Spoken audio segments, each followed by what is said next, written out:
Mot anglais qui signifie qui conduit, qui mène, qui contrôle. Dérivé d'un mot germanique qui signifie le chemin, le convoi. Le mot leadership est apparu en France à la fin du XIXe siècle.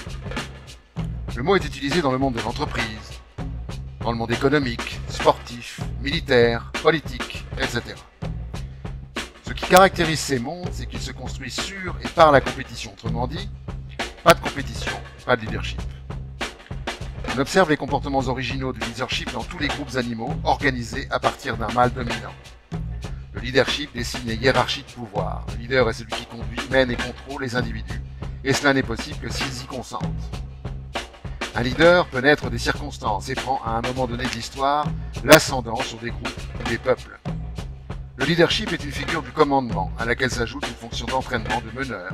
C'est donc une manière d'exercer le pouvoir. Le leader élabore un rêve qu'il veut mettre en œuvre et il a besoin que les rêves de chacun de ceux qui vont contribuer au sien se dissolvent, s'abandonnent, disparaissent.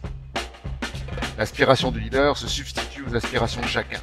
C'est pour cette raison que la qualité essentielle d'un leader réside dans sa grande capacité à convaincre chacun de quitter son rêve pour épouser le sien.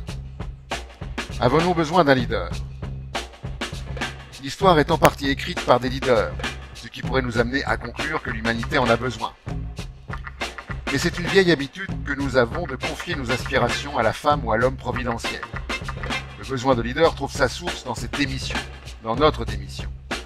Le leadership se nourrit de notre faculté de remettre notre vie et notre destin dans les mains d'une seule ou d'un seul ou de quelques-uns, pensant peut-être en retirer quelques brillances, quelques éclats pour nous-mêmes. Le leadership est donc une volonté qui s'impose à tous quand aucun n'a su affirmer la sienne.